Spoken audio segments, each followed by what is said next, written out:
Pedagogía de la autonomía. No hay docencia sin licencia. Paulo Freire comienza su obra destacando esta palabra, licencia.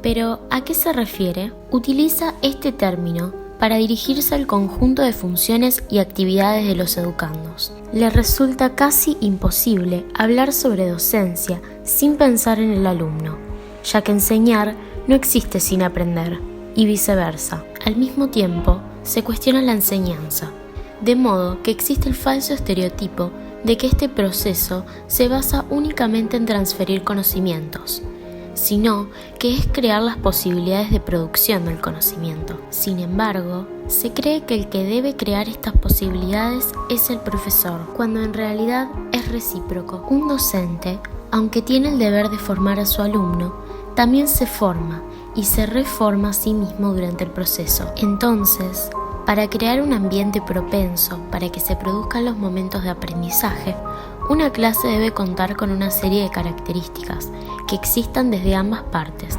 docente y alumno. Entre ellas, debe estar presente la curiosidad y el pensamiento crítico para poder reflexionar entre todos. Enseñar no es transferir conocimiento. Los seres humanos somos seres de opción, de decisión, seres éticos. En el momento en el que el ser se concibe inacabado, se verá en un trayecto social de búsqueda constante a través de la esperanza. Esta es una especie de ímpetu natural que, en conjunto a la alegría, se establecen como pilares para la actividad educativa que llevarán a la sociedad a un cambio. Un educador no puede llamarse progresista si no está esperanzado ni esperanza a sus educandos, y debe siempre saber que el cambio, si bien es costoso, es posible.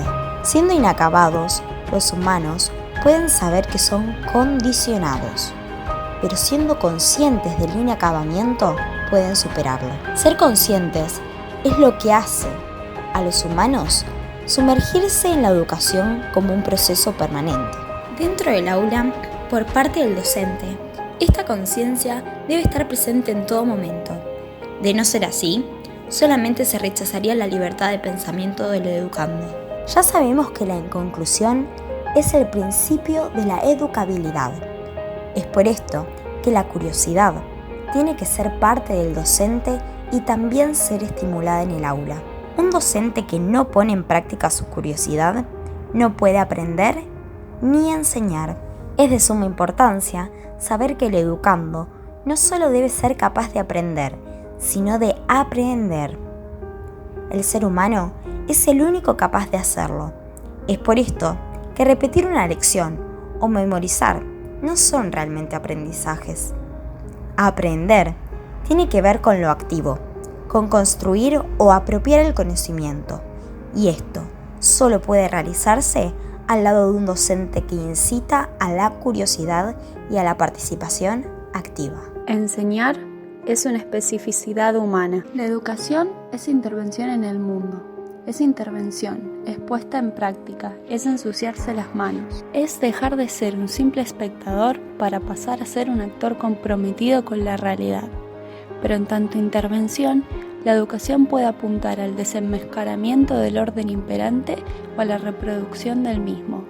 La educación es intervención, la educación nunca es neutra. Por eso, todos los actores educativos deben estar alertas al poder de la ideología, que se cuela por las grietas de las paredes, los oídos de los compañeros y las pantallas de los celulares. La ideología, disfrazada de discurso sagaz embadurnado de persuasión, coacciona el pensamiento crítico, anestesia la mente y paraliza la curiosidad. Pero del mismo modo que trae desventajas, la ideología ofrece un gran beneficio: la exposición frente al otro, frente a sus ideas e ideales. Fomenta la disponibilidad de desacordar, de saberse distinto y de no pensar esto como una guerra, sino como una chance de crecimiento recíproco. Siendo entonces conscientes del profundo impacto de la ideología en la vida escolar, los docentes deben ser figuras seguras, competentes, generosas. La seguridad docente, es decir, su autoridad como tal, se funda en la competencia profesional, que no es más ni menos que la capacidad que cada uno tiene de apostar por la libertad y autonomía de cada educando. Haciendo esto, los docentes convierten su práctica en una llena de eticidad. Pero para que esto suceda es necesario que los docentes sean figuras comprometidas, coherentes en su hacer y decir. Dicha coherencia realza la presencia docente, la manera en la que éste se posiciona frente a los estudiantes. Esta presencia no debe pasar inadvertida, puesto que debe estar investida de eticidad, de justicia. Ahora bien, no basta con tener un impacto positivo en los estudiantes. Un docente progresista es aquel que sabe escuchar, aquel que entiende que su oreja no es suya en tanto está siendo partícipe del tiempo de habla del otro. Prestar la oreja es como se pasa de un ambiente silenciado a uno de silencio, donde el otro es escuchado como sujeto y nunca como objeto. Prestar la oreja permite transformar un discurso unidireccional en un habla comunitaria. Prestar la oreja es un síntoma de querer bien a los educandos, de no huirle a la afectividad propia de la práctica docente, en tanto práctica humana. Y como práctica humana, la educación debe ser un proceso de límites que, bien asumidos, ayuda a actuar libre y éticamente. El fin último de la educación, entonces, es generar una pedagogía de la autonomía, un proceso de maduración de la propia libertad en tanto reconoce libertades ajenas. Les agradecemos por su atención y esperamos hayan disfrutado de la presentación.